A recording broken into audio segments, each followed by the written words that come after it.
nous allons découvrir à présent le principe de vectorisation de texte. Pour cela, nous allons ouvrir un document situé dans le dossier Le texte. Nous allons prendre Gestion de texte 11. Nous allons nous positionner sur la page de couverture. Notre objectif est de mettre ici un titre principal. Nous allons créer un bloc texte, comme ceci. Nous allons saisir dans ce bloc texte, après avoir zoomé, un titre, Rome. Nous allons formater ce titre. Nous allons choisir par exemple ici la police Trajan, Trajan Pro, voilà. Nous allons décider également d'augmenter la taille de ce texte et nous allons choisir une couleur, la couleur blanche du nuancier qui a été créé ici. Voilà. Nous voulons à présent déformer ce texte, c'est-à-dire nous voulons l'agrandir sans nous focaliser sur les proportions. Donc, avant toute action, nous allons faire un ajustement ici de bloc, voilà. Et il paraît plus simple pour faire ce type de déformation de prendre l'outil de transformation qui est ici. Nous allons activer l'outil, nous positionner ici sur la poignée d'angle et démarrer notre transformation. Voilà, comme ceci. Nous allons faire en sorte que notre titre, je double-clique sur l'outil main pour faire un ajustement écran. Nous allons faire en sorte que notre titre se cale bien sur les marges, comme ceci. Voilà. Voilà. Nous avons donc transformé notre texte sans nous soucier de ses attributs, sa taille, ses proportions. Alors, il faut savoir que ce type de transformation peut avoir des incidences sur la gestion de l'impression. Il peut y avoir des erreurs à l'impression lorsque nous transformons du texte. Pour éviter tout problème, nous allons vectoriser ce texte, c'est-à-dire transformer le texte en objet.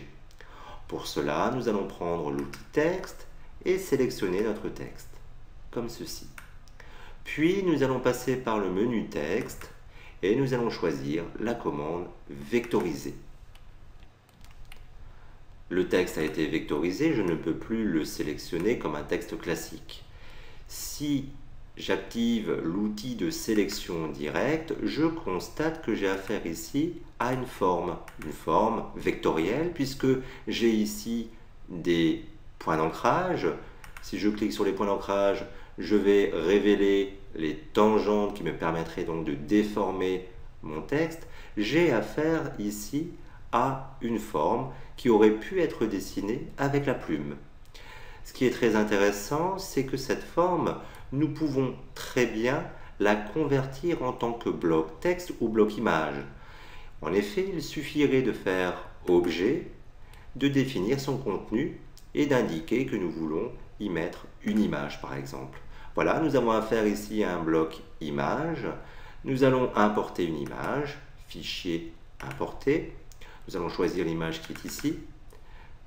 Voilà. L'image s'importe. Je vais faire un ajustement rapide. Nous verrons bien évidemment la gestion des images dans les blocs dans une prochaine leçon. Voilà. Je positionne mon image telle qu'elle. Voilà. Donc nous pouvons très bien convertir notre texte vectorisé en bloc image. Il est tout à fait possible également de le convertir en bloc texte. Il suffit de repasser par le menu objet, contenu et de choisir ici texte. Je vais annuler ces opérations. Voilà. Je reviens en arrière pour retrouver ma forme initiale. Nous allons sélectionner donc ce texte. Alors nous constatons que ce texte existe dans un bloc, mais si nous désirons sortir notre objet vectoriel de ce bloc, nous avons un problème. Alors comment faire pour libérer notre forme vectorielle du bloc qui a servi à saisir le texte, du bloc texte qui est toujours ici? Eh bien, il nous suffit de faire un coupé-coller. Édition couper, voilà, je supprime du coup le bloc texte, puis édition coller. Voilà, cela simplifie notre travail.